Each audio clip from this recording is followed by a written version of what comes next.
Alright guys, welcome back to episode 8 of our Gracis modded Ogre Kingdoms campaign. We thought we had dealt with Nurgle. We had a really tough couple of battles last episode. We took his last settlement, but part of one army survived. And it just so happened that over the intern, Kugath came back. So if we actually look at the auto resolve for this, we would lose pretty much our entire army and a lot of our heroes who are not immortal yet, which is kind of nuts. But that just lets you know how powerful Kugath Plaguefather is and how freaking tough these Exalted Plaguebearers are. But if I don't fight this, we're going to lose too much, so we got to do it manually. Unit that we decided to keep really healthy in those past battles, though, were the Yetis. They're going to be very important. Of course, the Regiment of Renown, they get a physical resist and damage buff when they're near terror, which is going to be awesome because Kugath does cause terror. But they also have magic attacks, which will let them get through all the demons. They have their Aura of Frost to reduce enemy melee defense, but now they have Frenzy due to our Hunter. So hopefully they're our MVP. We have our Butcher for some really large heals, so hopefully that'll make the difference, but let's go in. Alright guys, Kugath deciding to not go out with a whimper. He wants to do as much damage as possible. Now for his army, it's actually not terrible. He's got four things of Exalted Plaguebearers and one just normal Plaguebearer, but he himself is very hard to kill. He just barely came back. He's at full HP, almost 15,000 HP. But we got some tricks up our sleeve. We now have... Where is he? Ragnar Gutsman. 530 weapon strength with a 45 bonus versus large. And when he activates Grunt Gouger, he gets a really big damage view, 50%. But we decide to make a little bit of a stand on this hill before getting a charge down. Our Hunter was initially trying to sneak off to the side and get some javelins off on Kugath. He got spotted and took a fair amount of damage, actually, from those Exalted Plaguebearer grenades. But Butcher's just going to run in. We were trying to get as many units charging as possible. Got our Yetis coming in. Their magic damage going to do great work.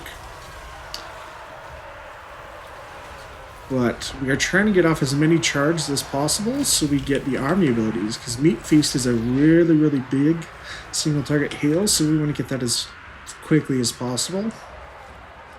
I didn't expect to take too much damage fighting the infantry if we were able to get good charges off, but we are just sending in the Goon Squad to go after Kugath. We have two anti-large, really strong characters, Brad Gutsman and Greasis with his Scepter of the Titans, really big damage boost along with bonus just large, so he's going to do awesome. Yeah, rest of our army though, Firebelly doing pretty well. We decide to get one of our heals off with Troll Guts on him. And he is providing flaming and magic attacks to deal with all of these Exalted Plaguebearers. Over on the right flank, these guys getting peppered by our Noblog Trappers along with the Hunter. But we decided to keep two of our ogres clear in the back just so they didn't get killed off. But we have our secondary Butcher who now has regeneration from Feastmaster skill, leading the charge over here. Although big rocket there from Kugath. Did hit his own guys a little bit, but our Nobbler's not doing too bad. We do have the settlement garrison that's helping us out, so they're absorbing most of the damage. But even with regeneration, this Butcher taking a lot of damage from this Exalted Plaguebearers, so we decided to pull him out, just let him heal up a little bit. The Yetis have wasted the Exalted Plaguebearers on this side, and then we're going to try to bring them in after Kugath. Kugath just getting absolutely annihilated. Massive HP pool makes no difference when you have that many guys. Like, did you see that? He was at 2400 HP, and he went down like a second from 3 big hits from all those characters. Ah. Victory, we didn't even lose a single unit.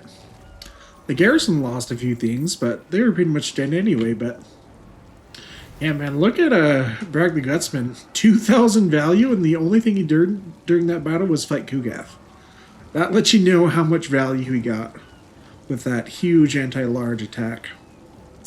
But for the post-battle option, if we take the heal, we get a little bit of healing on our characters. So we're just going to take the 600 gold instead. But we will get a heal over the intern just from being in the settlement, which would be really nice. And we'll get one more fight against Kugath, since he wants to be super persistent and doesn't want to die, I guess.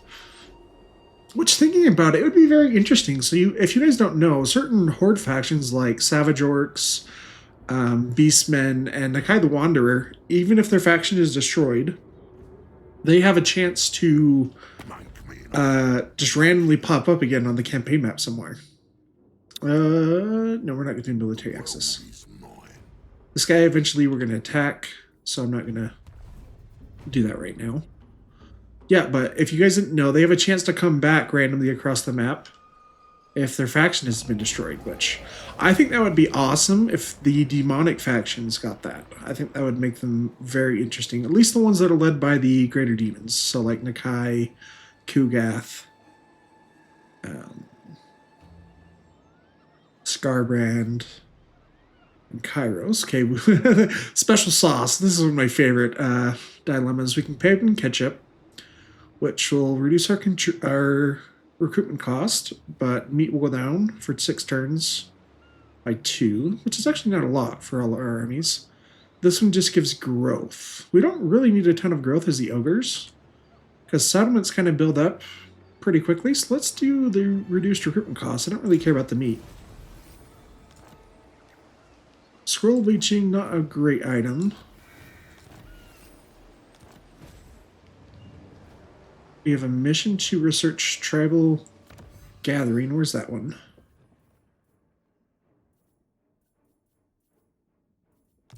See if I can...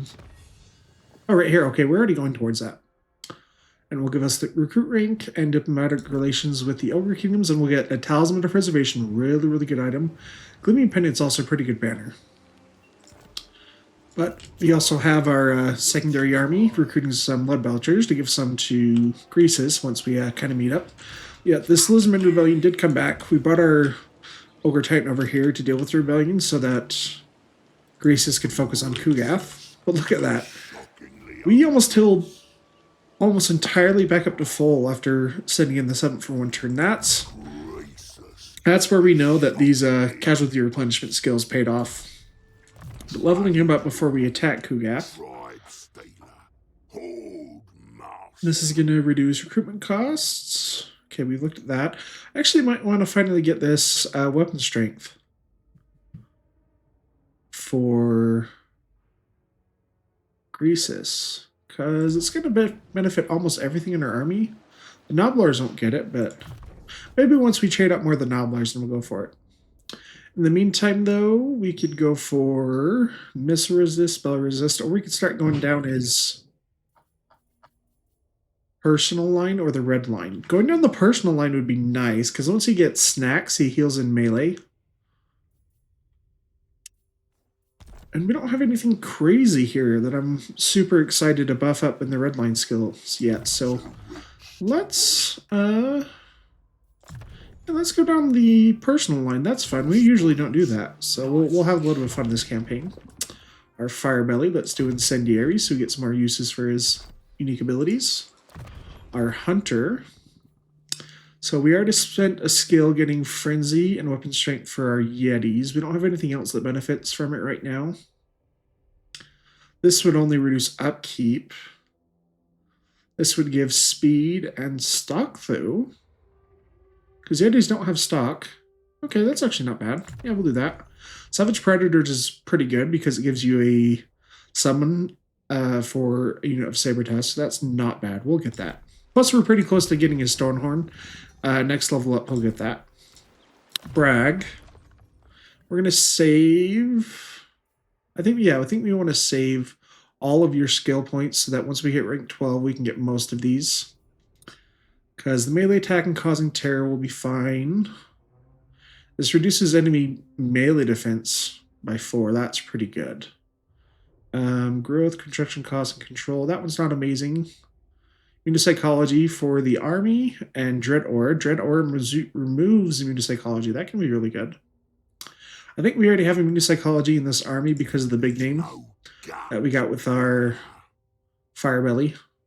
But it's not bad. Oh, sorry, go back to here for that though.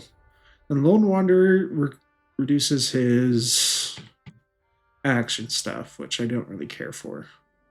Okay, yeah, so we're going to need 3 previous points. So 1, 2, 3, and then we'll do that one, 4, and 5 to get this one. Yeah, so we do want to save all of his points right now.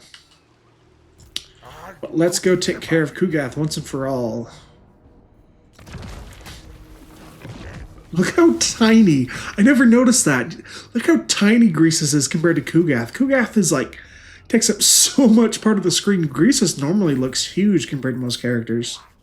So it lets you just know how massive Kugath is. Okay, we don't really get any replenishment, and we only get 2 meat, so let's take the 380 gold. It's better than nothing. Since we have to come up this way anyway, we're gonna mark Greasus up, because we want him to be able to get some of these lead belchers as well. But here, yeah, let's upgrade medicinal plants, because that's a really, really good trade resource at tier 3. And we are going to repair the Dragon Fang mount, because we'll have enough growth to get it to tier 3 next turn. And we want to do that as soon as possible, because the landmark does produce a fair amount of gold and trade resource, but then we can also upgrade this to tier 3 as well. And here, you're just going to sit for another turn. For our bounties, we have some to go after Flayed Rock, which we need to get here before that ends. So we may actually just bypass fighting this rebellion with Greasus and just go straight up here so we can get that bounty. I didn't level up our butcher though. Alright, we need to get him some good spells and eventually so we can get extra ingredients. So let's do... Actually, no, we haven't done Brain Gobbler with our other one. This is a leadership debuff for a single unit.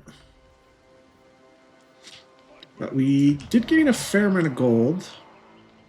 We're at 16,000 right now. Last episode, we used money laundering here at Hanyu Port so we can start siphoning some income there. It's actually making us a fair amount, so we get that back in 14 turns. I need to start using that every time it's available because that's really good. I don't think we really want to do any of the other ones right now. So let's use that money to build up our infrastructure and economy. Let's do Grim Top. That gives us another bruiser. Let's just build up our economy buildings. We could do this one. What is this? If we upgrade this, prevents meat upkeep for armies in the region. That's pretty cool. It also gives us another butcher. How many butchers do we have right now? 3? Yeah. Sure, let's do that actually. Let's cancel one of these and upgrade that. We got our bruisers waiting here for an army to lead them so we can take Flayed Rock. And do we have another hero option? Nope. Right now we're full. But we still have a little bit of gold. Let's upgrade Scrap Towers. And hopefully this rebellion does not attack right away, because sometimes that can mess up global recruitment. But you guys can't see me, but I'm like, I'm praying. Well, not praying, but just hoping that that doesn't happen, because that'd be annoying. Emmerich, he did enter a trade agreement recently, so this is probably a war declaration. Suck. Because we've got that camp over there that's just defenseless. I don't see an army in range of it, though. Luckily, we haven't spent too much building it up, so we can just pick it up if we need to. But we have been spending money to build up Ruin Zen and Pig Barter, though. Because I want to get some Chaos Ogres. We can build them once our landmark is finished.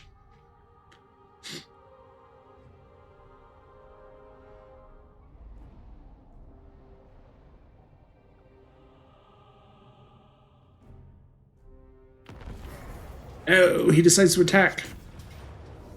Okay, well, we should be able to just auto-resolve this without a problem. Yeah. Take some casualties, but... Let's get to mess up our global recruitment, though! No! So we don't get those. Oh, that's annoying. A couple of turns down the drain. But, yeah, we get those items from that technology mission. But I don't know how strong Imric is going to be. I think I can take Flayed Rock with his secondary army.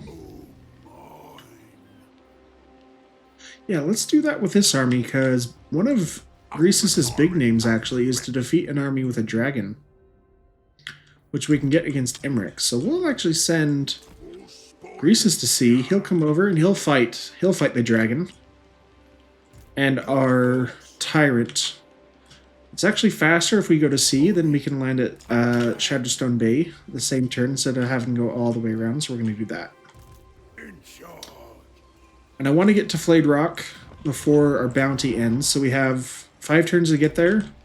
So let's spend 1 turn recruiting here, 1 on our second turn, and we might have to march to get there so we can make the attack. We can recruit some Chaos Ogres globally, though. So looking at the stuff we can actually recruit here, we can get Chaos Ogre Brawlers, so they have dual weapons.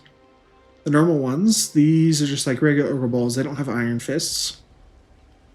Forsaken Noblars have 40 armor and some armor piercing. The Forsaken Noblars, let's pin these so I can see what the difference is. So these guys are just much better in general. More leadership armor, melee stats, but they're about twice as expensive. Not quite, but... Oh, we can get Forsaken Nobbler fighters with bows. Okay, that's cool. We don't have any ranged in these armies yet. Let's do 1 Blood Vulture, because they're great at running down routing units. And we have 5 Ogre Bulls, and we have a fair amount of Nobblars. Let's do some dual weapon Chaos Ogres. And let's get one of the bow guys just for fun. Let's also level up this tyrant. We want to get snacks with him, so let's do... Terror Action might be good against the Chaos Dwarves, since they're going to use a lot of slaves. Okay, for our Bruiser, we're going to wait till you hit level 12. Actually, I'm going to level you up just so you finish off training. Our Firebelly. To fight lots of greenskin slaves, I think Burning Head is still fine, so let's just finish off Scouting. Our Hunter, finish off Mobility. This Butcher, we have Bone Crusher. Let's get Toothcracker. And this other Bruiser. I think, yeah, with him we're going to wait till we hit level 12 so we can get more of these. But he'll also have 3 other Bruisers to join him at the time if we want. We want to send another Bruiser to join... Oh, Grease has lost his Bruiser. That's right. Yeah, so let's send a couple of these guys down this way. Drunk and disorderly. Drunk Bat? That's funny. We'll make him... Once he levels up, we'll make... Because his name is Drunk Bat. You can't not give him the drunkard career choice. So that's a shoo-in for that. Yeah, you're going to stay there and join this other army, though. And we have a fair amount of money now. So we're going to upgrade Dragonfang Mount, Shadowstone Bay. We can get Timber, and at Tier 3 this reduces local construction costs. So let's do that sooner rather than later. Because it becomes a valuable trade resource, but to get this benefit, we want to do it soon. So let's do it now. Pig Barter. I don't know where Imric is going to be, but he's probably not going to be Pig Barter. So let's upgrade that rather than Ruin's End. And Ruin's End, though, we can... Oh, this actually gives Chaos Corruption. I didn't notice that. So, what does this give us access to? It gives us access to Forsaken Nobblar Warriors. They have a lot more armor. Cool. And then at Tier 3 we can get Chaos Ogres with Spears, Iron Fists, or Great Weapons. So let's do that. That's most of our money, but...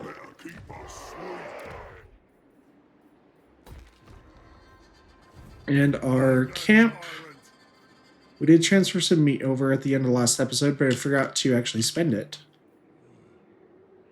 We are about to hit tier 5, so what tier 5 stuff do we want to get first? I'm not super worried about man-eaters.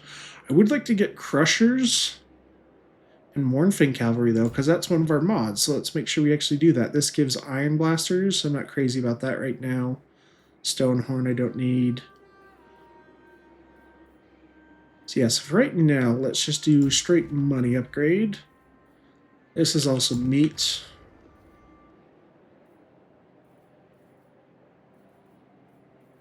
And this actually, okay, this actually improves hero, Lord and Hero recruit rank. So we'll do that one. Nas can use most of his meat. Yeah, this guy might get attacked. We have spent a little bit of meat actually building him up, so I'm going to pick him up. Just in case Emmerich was around here, because I don't want to lose that meat that we've invested. But that's about good for this turn. We have 4 more turns once we end to get to Flayed Rock, so we'll probably get... Probably march next turn, recruit once more, then have enough turns to get there.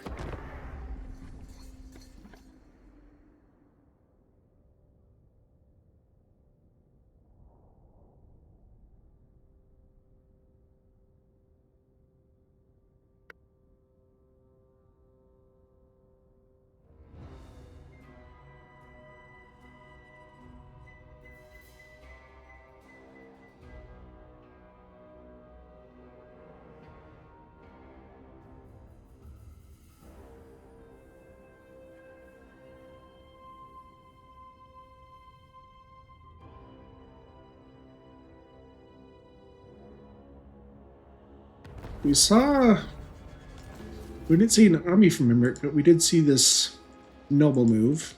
I cannot. But we got a big name for our Firebelly. What was that one?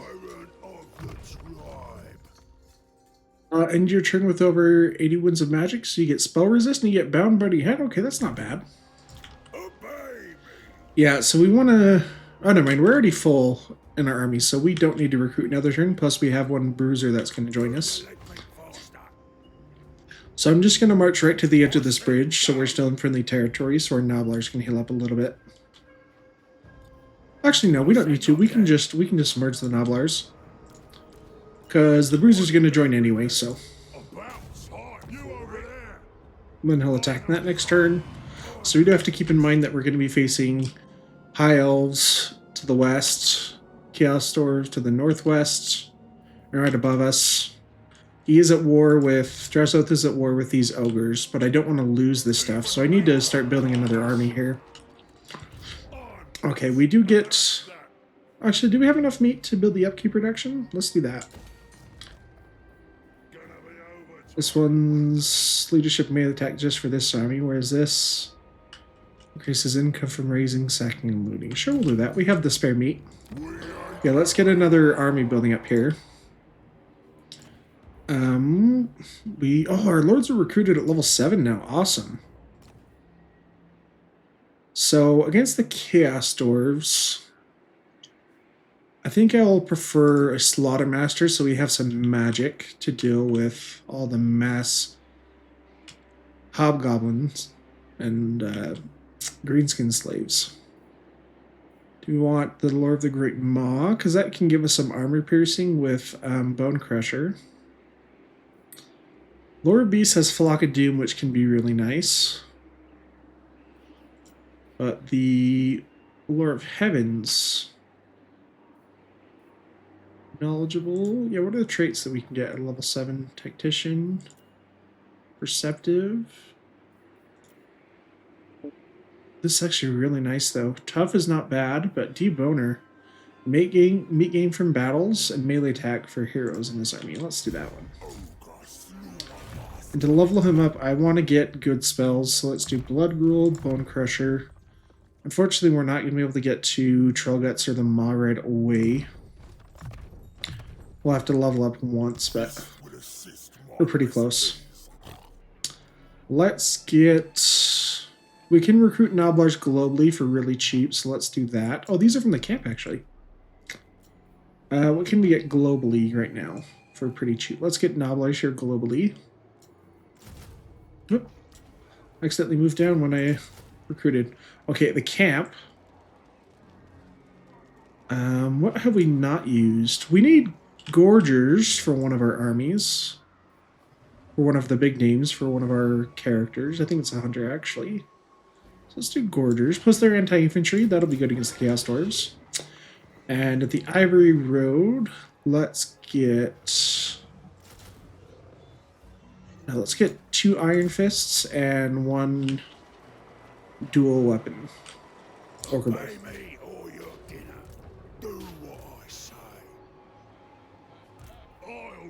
Right, yep, and you guys are you're gonna come join Croesus. You want 2 of them? I guess we don't necessarily need 2 butchers here. This guy has discipline. What does our other one have for his trait? Farter? Okay. We want discipline in Croesus. But this guy does not have access to really good spells yet. So we may keep him for a little bit, then we'll send him over to a different army eventually.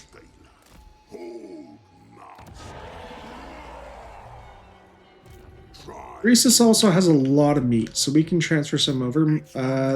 The Maggate camp, you get to tier 5 in 2 turns. And we picked up our other camp, so yeah, let's send over some meat. I do want to keep our army abilities really high, though.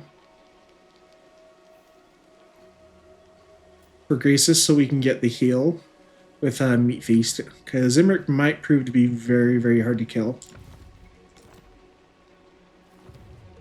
So that's what we're going to do. And we also have our quest battle for the Overtyrant's Crown. What does the Overtyrant Crown actually give us? It gives us control faction-wide, melee defense, and physical resist. Along with a... Okay, that's pretty good. 10% in ward save, and immune psychology for units around him. We would be in friendly territory, so we would be able to heal over the internal. Yeah, let's do that. Plus, this battle's not too bad from what I remember, because it's on the Firemouth. My crown ain't as shiny as it used to be. That's your fault. You let this your rampage through my lands without giving him any bother. That stops now! This battle's gonna be huge! That ain't no lie. No one lies better than me. I brought this git here. Now, we're gonna swallow him whole, chew on his eyeballs, and throw his nads into the fire now. Right, let's get to it! Croesus Goldtooth fighting on the Firemouth. Really cool map for this quest battle. Really thematic. Unlike the lore of his first defense of the Firemouth with Croesus, we are going to charge headlong into the Greenskin army. The right flank, we have our Hunter trying to move and get some shots off on the Goblin Great Shaman. And our Blood Trappers do get spotted, though, so they're going to get pelted a little bit by these Night Goblin Archers before I decide to pull them back. But we are going full head on because we want to get that charge bonus. And we want to start building up our army points to get some really nice heals off with Gluttony. But we're just going to go headlong. There's no holding back in this battle. We have our Ogres beating the Night Goblins in battle. Reese is lagging a little bit behind due to his slow speed. And our characters are catching up. I did forget about some of them for a little bit, but we don't quite need them. Yeah, our big charge is going to annihilate most of these guys. We do start to push through to get on some of the archers in the back. But Bragg the Gutsman trying to chase down some of these Goblin Archers. The Night Goblin Shaman has got away. These Goblin Archers still trying to shoot our Yetis quite bad, though. Haven't lost any models yet, but I did not send them into combat right away. But first wave of Greenskin reinforcements coming down. Ooh, and some Night Goblin Fanatics wasting some of our Noblars. Are these our pigback riders? They are. So yeah, they did not like that. But very quickly, the tide has turned for us. A lot of the greenskins already broken, some of them shattered. Not going to come back at all. But other ones are still being a little bit evasive. Brag the Gutsman finally gets on the Night Goblin, misses his first attack. But with Cash Cascade down from Greasus, we should be able to get some good attacks off. We are just trying to finish off the last little remnants. They're running away. So our forces are pretty spread out. But no fights we can't handle yet. We don't have a lot of speed in this army, but Ogres are luckily pretty quick, so they can catch up to most infantry. Yeah, Night Goblin boss. Great Shaman just running away, although we do have some Ogre Balls chasing him. Greasus, after finishing off these Goblin Spears, we decide to reform some of our battle lines towards the incoming greenskins in the top. But there are a few escaping units that are just being a little bit persistent. Haven't quite ran them off the battlefield yet, but we are using our guys just to mop them up. Got some nasty skulkers still hanging about, but almost everything else has routed and shattered. We do, however, oh, I can select it.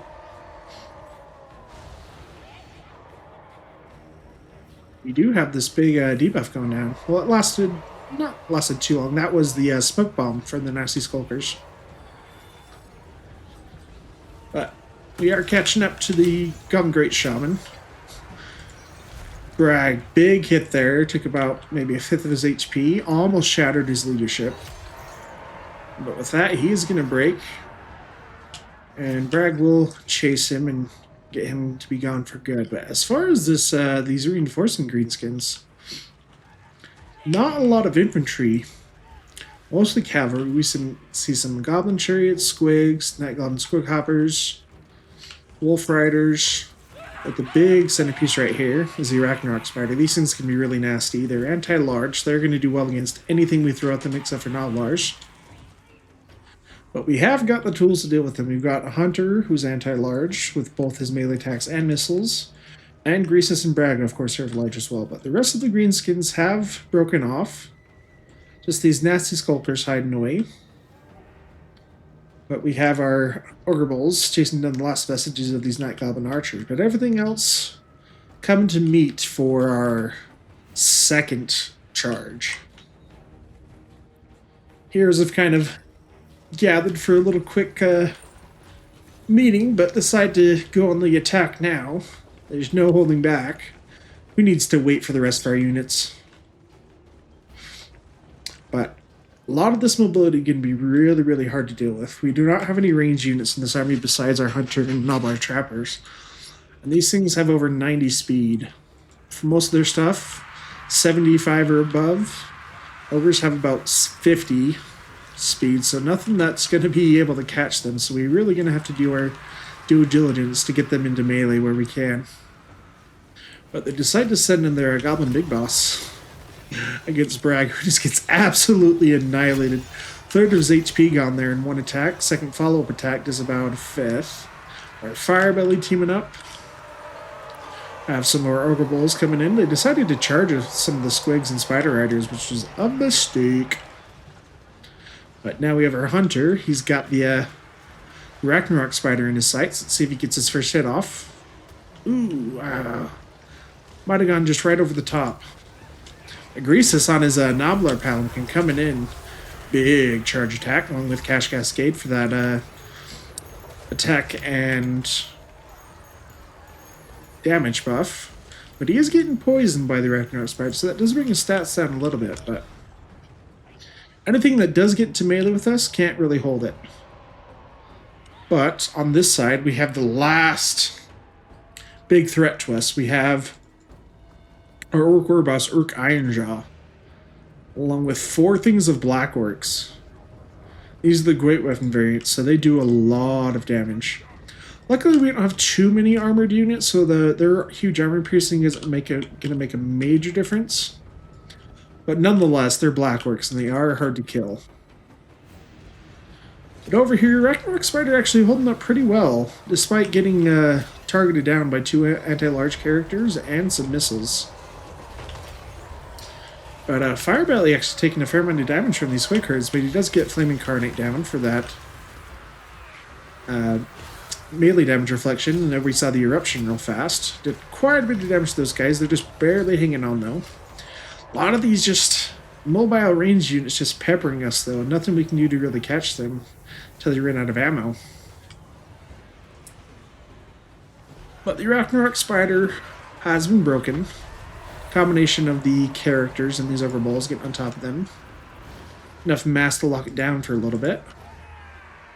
But we have broken a lot of the ranged and mobility units on the left side. There still are a few in the back still holding out.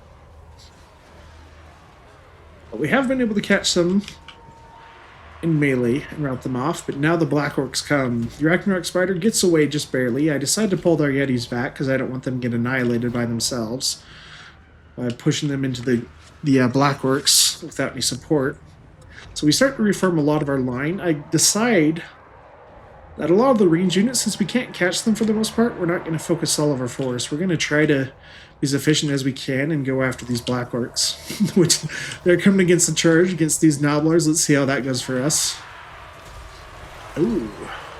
They actually missed their charge for most of it. They got distracted by our Yetis and Bragg the Gutsman over here, who they got a massive charge off. Spider decided to come back. But Bragg going after this Orc War Boss. But man, even look at these Ogre Bulls with dual weapons. This is the prime target for them as an infantry.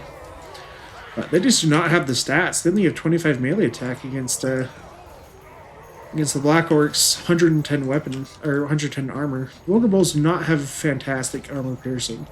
Even with their bonus infantry, they're going to struggle to hit these guys. But the Black Orcs do have Unstoppable Choppas down, which is going to give them a huge damage boost, but they are going to be a lot more susceptible to enemy, well, our melee attacks. But we caught last little bits of the ranged. Iron Gat's still getting peppered a little bit. I forgot about our Butcher over in the corner for a while, so he's coming back. He is our Butcher that has Troll Guts, so we're trying to make him close to get some heals off. We did get Gluttony, or the Meat Feast ability, sorry, that we get from charging units for big heal, which we have used on Greases and Bragg. We've tried to keep our characters very healthy, but yeah, look over here. These Black Orcs just not wanting to go down. Really nice charge there from the Yetis. That Aura of Frost going to lower these guys' melee attack, or melee defense down to 3 with that -8 Aura. Just decimates them, but we still got one unit hanging out. Graces decide to go after them. Over here, though, these guys still holding out. They've almost killed off our Ogre Bulls with dual weapons. We do have the Firebelly with Flame Incarnate right now, putting that damage back onto themselves. But Black Orcs actually have a lot of models. They are very hard to kill. Nobbler Trap was doing alright. They almost ran out of ammo, but I needed some bodies to help out our ogres over here. Iron Guts finally coming in. Their armor-piercing anti-infantry is going to do really, really well against this Black Orcs. 88 armor-piercing and a small bonus with infantry, so that's going to help them hit. But the Orc War Boss did get killed off by Bragg. These Black Orcs have shattered. These last ones just barely held on for a little bit. They have finally broken. Last unit's hanging on. Okay, they're shattered. The battle for the Firemouth is ours. West battle actually a little bit bigger than I remember. Quite a few forces come after us. But from it we gain a lot of experience, a big chunk of gold, and 600 meat is pretty good. Because we did take a little more damage than I kind of planned, we might take the replenishment, although 250 meat is a lot. Let's take the meat. Oh, we got a big name for... We got 4 big names unlocked. Awesome. And we got our Stoneher mount for our Hunter. Big thing now, we have the Over-Tyrant's Crown. So big defensive buffs for Greasus and nearby units. Plus for getting both of his items, we get allegiance points and character or leadership and leadership or. Okay, so nothing great. But yeah, with that battle, guys, we'll end the episode there. This episode's gone a little bit longer than I planned to. We'll pick up right where we left off in episode 9. So thank you guys so much. I appreciate you guys being here. Hope you're enjoying the campaign. I'm having a blast. But thank you guys. I'll see you guys next time.